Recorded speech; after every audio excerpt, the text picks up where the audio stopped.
Hello, and welcome back once again to Better Leader, Richer Life. This is week 6 of our course.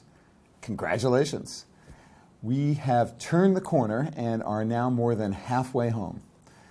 We're done with our work on the second principle of being whole, and we're ready to bring to life the third principle of being innovative, acting with creativity by continually experimenting with how things get done. Last week, you generated a list of possibilities. Now it's time to choose the most promising and learn how to apply the theory of small wins as a means for creating real change, establish your game plan and scorecard, and then get in the game to make it happen.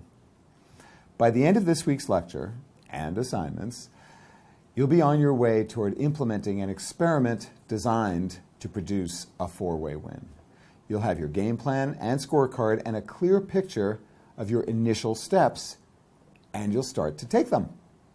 Reviewing your progress so far, after you explored what it means for you to act with authenticity by clarifying what's important, learning more about what it means for you to be real as a leader in all parts of your life, and then examined who matters most to you, what you expect of each other, and how the people are part of a system that you can change, you came up with a set of ideas for action.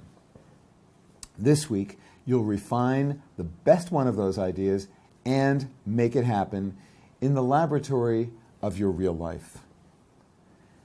And this past week, you had yet another opportunity to provide coaching and feedback to your classmates.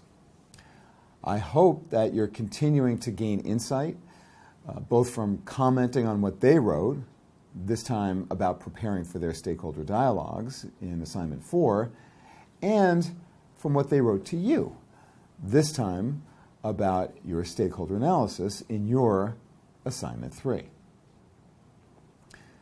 This week, you'll comment on what your classmates wrote in Assignment 5 about what they discovered in their dialogues, which I hope and expect will be fascinating reading for you. And you'll see what they wrote to you about your preparation for your dialogues in your Assignment 4. Let me remind you, again, that the goal in our learning community is for you and all students to be compassionate and inquiring about what strikes your curiosity as you read and write to them. Try to be helpful. And again, when reading what your classmates wrote to you, keep in mind that your goal is to be open to using the feedback as another source for learning about how you approach your stakeholders. You may not agree with what your classmates write, so take a slow, deep breath as you're reading what they wrote and realize that this is just another person's point of view about what you said about how you were planning to conduct your dialogues. Look for new insights in what they wrote and try not to dismiss what they said just because you might disagree with them. I know it's not easy to do this, and I applaud whatever efforts you can make toward being open and seeking to discover what you can learn from your classmates, even if your initial feelings might compel you to ignore or even reject what they said. Remain curious. And bring your questions about the assignments, the peer feedback, and anything about our course to our forums and the other channels that are available to you. Just as last week, in this 6th week of our course, there are 3 parts to the lecture, starting with this one. My goal this week is to get you going now on your experiment, on a change you've designed to make things better for you and the people around you. A realistic 4-way win about which you are feeling truly enthusiastic. Next week, we'll focus on bringing others along with you as you take steps toward moving closer toward your vision of the leader you want to become. That's what leading the life you want is all about, having a compelling image of an achievable future and getting others to support you in its pursuit. Through experiments that create value for your key stakeholders, you mobilize the most important people in your life to support positive change that you're trying to make. The purpose is to make things better. And this is the essence of leadership, mobilizing people toward valued goals. Okay, so now you've completed a round of stakeholder dialogues, and again, congratulations on that achievement. Of course, you can always do more of them. Continue to practice those skills and to learn, reflect on what works and what doesn't for you in aiming to connect more closely with the important people in your life. And I hope you took the opportunity to thank those who gave you their attention and their time by discussing your mutual expectations, no matter what the outcome. And that these were indeed mutually rewarding exchanges that strengthened the trust that surrounds you. After completing last week's assignments, by now you should have your initial ideas for experiments. So let me now offer some guidance on how to choose the most promising one. To build on what I said last week, to pursue a four-way win means to create a change that demonstrably benefits each and every domain of your life. As you think through which experiment to choose, it's essential to keep in mind the interests and perspectives of your key stakeholders and anyone else who might be affected by the changes you're envisioning. A well-designed and successfully implemented total leadership experiment means that those around you are better off as a result of what you've done. Think of it this way. You want them to have a greater sense of excitement and urgency about what you're planning than you have. You will increase your chances of success to the extent that their motivation for your progress is greater than yours. That's right, greater than yours. It's not just that they'll think that what you're up to is a good idea and they are passively waiting for your next action. You want to design a planned change that they are truly eager to see happen so that they're cheering you on, prodding you to move.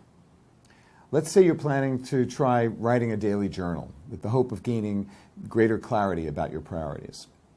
By letting your friends, family, and coworkers know that you're doing this and that they might see a change in the focus of your attention on the things that matter to you and them together, that's likely to increase their interest in ensuring that you actually do this daily journal. They might start to ask you, so how's that daily journal going? What are you discovering? You can see how this would increase your motivation because you'll be more accountable to them.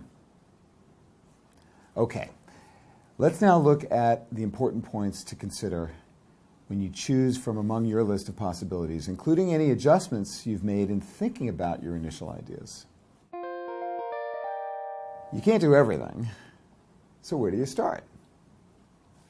The best way to narrow down your list to the most promising experiment is to consider which of them will give you the best overall return on your investment, because you are making an investment here, be the most costly to you if you don't do it, allow you to practice the skills you most want to develop, be the most fun by having you do more of what you want to be doing, and move you most directly toward your leadership vision.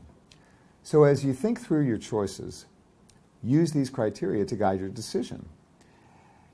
And feel free to post your ideas and questions about your experiment in our discussion forums and help others think through their designs. Then, when you're ready, make your decision as to which experiment you'll pursue. Here's an example of what I mean. I was coaching a student on an experiment she was about to launch, but she wasn't really excited about it. Her plan was to increase the number of contacts she made with her friends and her family to feel closer to them. In our conversation, it became clear to both of us that what she really wanted to do was to show more of her compassion in her work environment, something that she felt was important for her now in her current relationships and for her future growth as a business leader.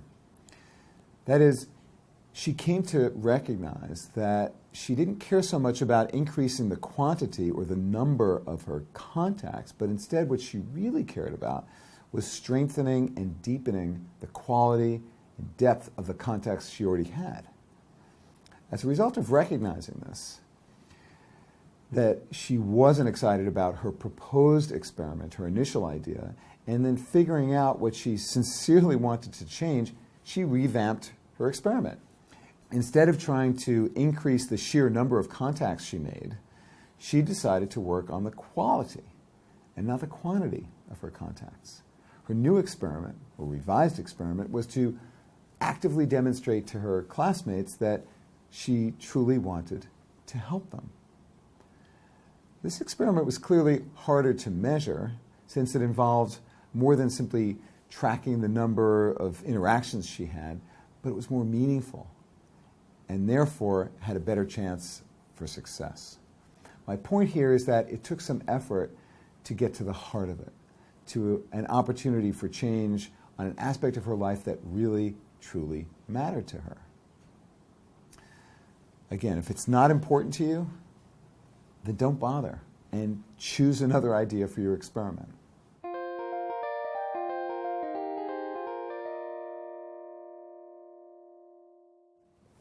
I'm often asked about how challenging an experiment should be for it to be worthwhile. A useful guide is to think of how to design your experiments so that they are in the range of what I call the learning zone, as described on this graphic. You can think of any experiment in terms of how much skill or confidence you have in doing what you want to do on the horizontal axis, and whether there's great risk and uncertainty about the outcome. That's the vertical axis. If you've designed an experiment about which you feel highly confident and that involves very little risk, well, that's in the comfort zone, and you're probably not going to get a lot out of the experiment. There won't be a lot of learning because not very much is new or challenging enough for you.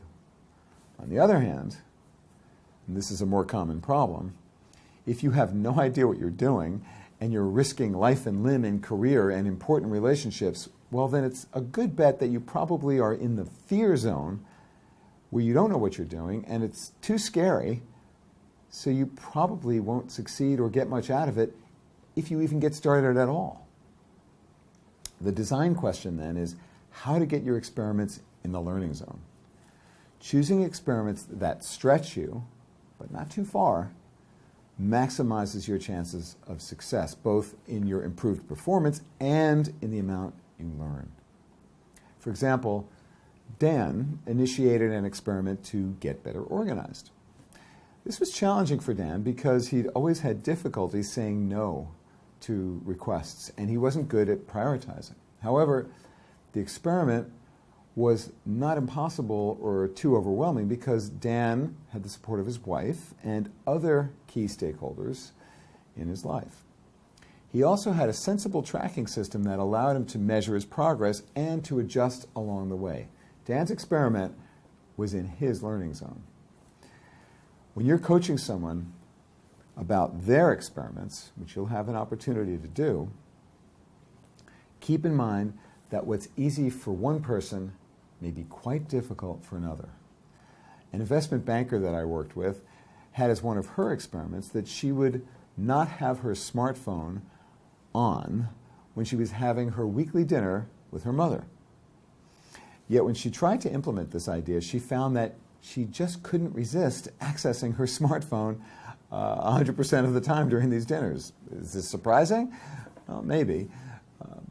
While ignoring your phone for an hour might seem to you like something very easy to do, it was hard for her. The point is that defining what is or is not in the learning zone is subjective, and the comfort to fear ratio has to be understood from the point of view of the person who is initiating something new in his or her life. Please keep this in mind when you're commenting on what other people are planning for their experiments. Your comments should not be about judging or evaluating them, but should instead be focused on helping them, especially through your questions rather than any prescriptions. Also, keep in mind that the most important purpose of your experiments is to generate knowledge, new knowledge about how to create sustainable change so that even in the wake of an experiment's failure, you still succeed by learning about what caused things to go wrong and what you can do differently in the future. That will be the main focus in the very last part of our course when we reflect on what worked, what didn't, and how you can apply what you learned in your everyday life after we're done. Still, we do want your experiment to be successful if that's at all possible. And even though some of the most memorable lessons result from failures, you can, of course, learn from what made an experiment succeed, too. So, how do you avoid failure and achieve your initial goals? Well, from what I've seen, these are the main causes of failure. Your experiment's too big and requires too much of a change. If you have to turn your world upside down for the experiment to succeed, it's probably not going to. Prune it, make it smaller and less scary. Your experiment is too vague. You're not sure what exactly your goal is or how to define and measure your progress in all 4 domains. It's got to be an intended 4-way win, for otherwise you don't get the full benefit of learning how to look for them 4-way wins in the future. And that's what I'm hoping you're going to be learning here. So you might have to use your imagination and stretch to see how there might be an indirect or even long-term impact on one or more of the domains. But you have to have something in mind for benefit in each and all 4 of your domains for this to be a worthwhile experiment in our course. Another cause of failure is you just don't care enough about it. It's not that important to you. So ask yourself and ask your classmates to help you to think through this question. If you didn't do this, would it really matter? If the answer is no, then you probably don't have a good experiment here. Revise it so that it is something you truly care about and you're excited to invest in. The good news here is that you don't need to be overly concerned about choosing the perfect experiment right from the start. You can and should adjust your plans for making your experiment happen as new information and new opportunities arise once you start moving on it.